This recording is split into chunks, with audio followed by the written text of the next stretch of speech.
Jesuit Sports Hall of Fame selection show. I'm Tom Walsh, and it's always my great honor to get to interview the Jesuit Sports Hall of Famers as they are unveiled to the Jesuit community.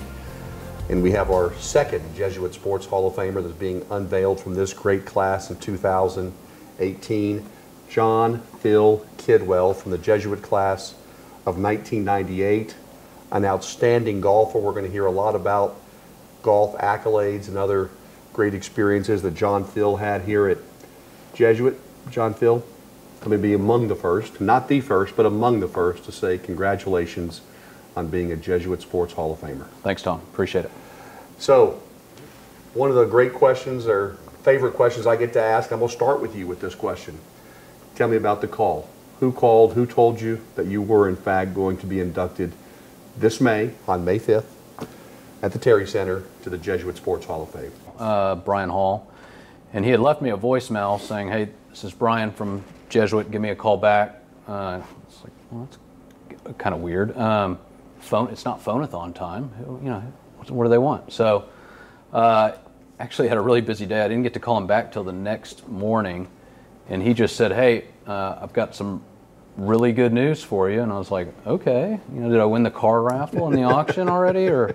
But no, he just told me I'm in the Sports Hall of Fame, which is a great honor. Yeah, well, Brian Hall was a great quarterback here at Jesuit. I think he was in the Jesuit class of 1999, if I'm remembering correctly, so just 1 year behind you, and went on to excel at the College of the Holy Cross. I saw him the other day. I ran into him at a restaurant, one of my favorite players. So you got called by a great guy.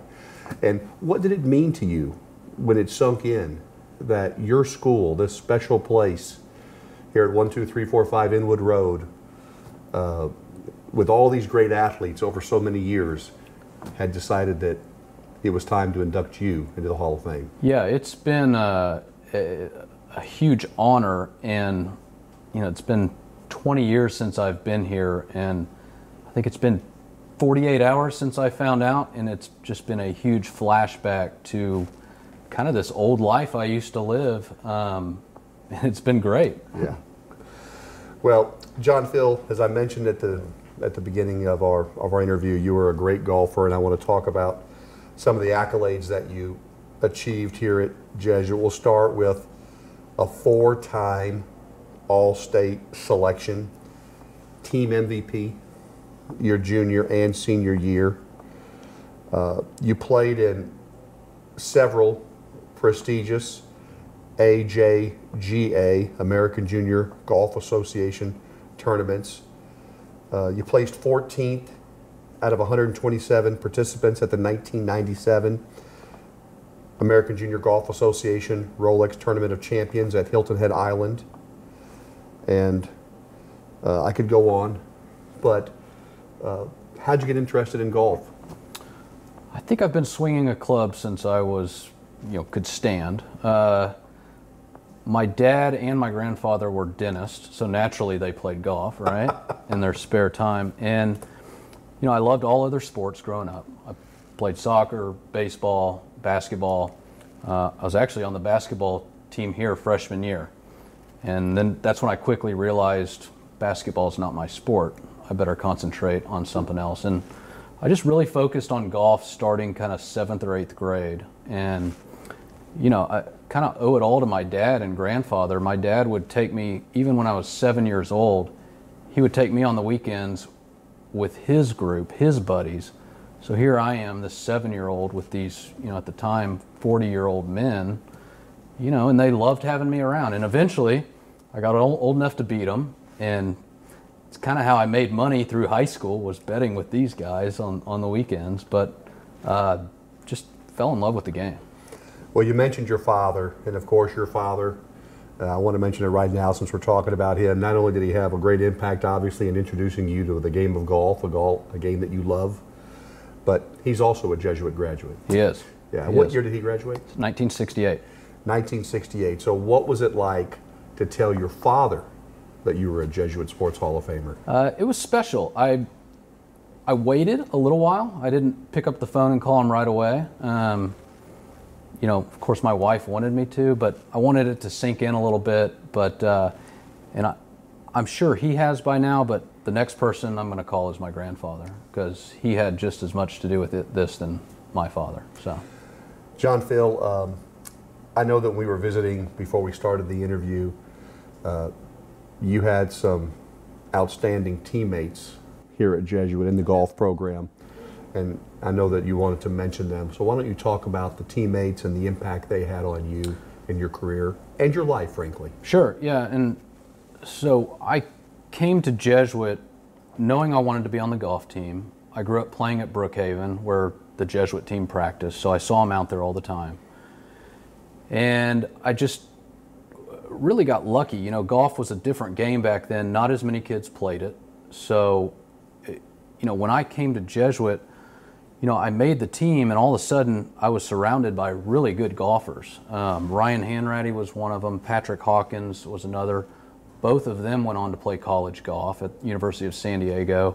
Patrick Schaffler, you know, and then more my class. I mean, back then I thought it was rare that we had 5 or 6 players that were all very good. And so that helps motivate you and makes you a better golfer.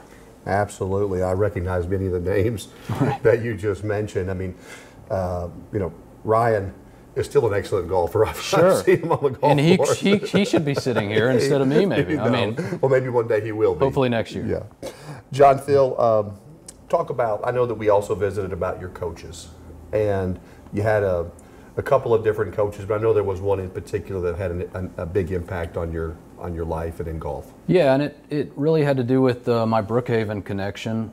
Growing up there, he was the head teaching professional up there. His name was Gary Travis, and you know, his short game and putting, he was known for that around the state and maybe the country as being the best short game teacher. So I'm sure that helped me several times. But you know, he always motivated me. He always helped. He always gave me quick fixes with my swing. He never tried to change my swing. It was always very simple, and so that I owe a lot to him. You were recruited by a lot of schools. I know you told me that you were looking at Texas, you were looking at Texas A&M, but when you went to OU, you decided very quickly that was the place you wanted to go. I did. I fell in love with the campus. It's beautiful if you've never been there. I fell in love with the golf facilities, which at that time were probably top 10 in the country. And I didn't know this. I don't think a lot of people knew that. And today they're even better. They've redone the course. I mean, they've, I think, had a regional championship on the course. And so it was one of the few schools where I lived, I went to school, and I practiced golf all within 2 miles. And so I loved it.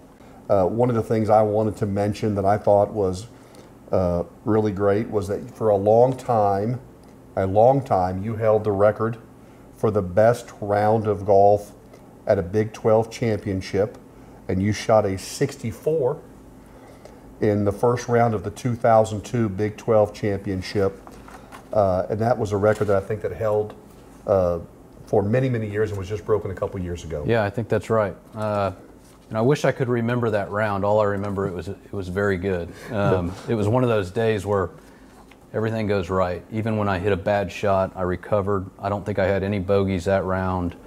I was putting great. It's just one of those days on the golf course. Obviously a wonderful career at OU. You had, as a junior, 3rd team All-American honors. But let's talk about your freshman year, and there was actually something that happened here at Jesuit that impacted part of your freshman year. Yeah, so forget exactly when we signed our letter of intent, but I had signed with OU, and I was here at Jesuit. I was down that hallway about 50 yards goofing off with some friends, and there's another hallway that goes into the senior courtyard, and I decided it was a good idea to kind of monkey my way up there, and I got to the top, and I fell down, and I actually fell down on my back and on my wrist, and thought I had just kind of twisted my wrist, but turns out I had broken it, and I had broken the wrong bone, so I was in a cast, I think 4.5, 5 months. And that impacted part of your senior season at Jesuit and golf? That ended my senior season, which really hurt me because I didn't get to play in state, which is always what you want to win, and that would have been our 4th state championship as a team to win in a row. And then I guess it made my decision at OU easier. You know, I went into OU, my wrist wasn't completely healed, so I knew I was going to redshirt, which is unfortunate, but I really didn't have an option. But everything works out. It gave me time to settle into college life, you know, get my studies about me, get hours through, so it works out. And you still 4-time, I said this at the beginning, I want to mention it again, 4 times All-State here at Jesuit, including that senior year where your season was cut short. Now, after Oklahoma, you went on to play professional golf for a couple of years. I did. I wanted to try it. You know, I got a little burnt out from golf kind of senior year of college. I took a little break after college and then got the golf bug back, which is what I was looking for. Wanted to see if that itch came back. And it did, so I set some goals. I wanted to play 2 years. If I didn't make it on the big tour, I would be satisfied with retiring. And if I made it, great. But I gave it 2 years. I had you know, decent career, made a little money, but it's a very difficult life. And you competed in 2 PGA Tour qualifying tournaments, and it's not like you can just go up and sign up that you want to. You got to actually qualify to be able to qualify. You do, and qualifying is the hardest part. You have to, you know, it's a Monday qualifier. You have to shoot, you know, 63, 64, 65 to make it, and I did that a couple times in some nationwide events. And from there, if you get top 25, you get into the next tournament, so I did that a couple times, and so that was really the highlight. Playing in those events it was fun. Well, John Phill, I want to mention that I've been trying to win the great Jesuit golf tournament, the Majas, ever since it was unveiled here. I play in it every year. I've never come close to winning it. And if you ever find out that you want to join my team, will you please let me know? I'll let you know now. You'll have to ask my boss, Jack Winsinger. I think we've only won it 3 times, but we'll let you in there. Well, John Phill, I want to congratulate you on obviously an outstanding career here at Jesuit, outstanding career at OU. Final question, as you look back at your 4 years at Jesuit, what kind of an impact has it had on the successes that you've achieved since then? And I don't mean just in golf, I mean in life. Yeah, you know, I don't even need to answer that question with golf. It has nothing to do with golf. You know, I was so fortunate to go here. You know, you surround yourself with people that, you know, care about you. They truly are men for others. And I'm surrounded by those people daily. I mentioned, you know, my boss is Jack Winsinger, and he's receiving an award coming up. So this place has meant the world to me, and I owe it, you know, huge gratitude and a huge debt. Well, I've enjoyed our visit with John Phill Kidwell from the Jesuit class of 1998. He's going to be inducted with the other Jesuit Sports Hall of Famers that are being unveiled on May 5th, 2018 at the Terry Center. You can buy your tables by calling the alumni director, Sean McMullen. He'll be happy to get your reservations made. It's going to be an exciting evening. I look forward to seeing you there, and you'll get your blue jacket. Thanks, Tom. All right. Appreciate it. Thank you, John Phill.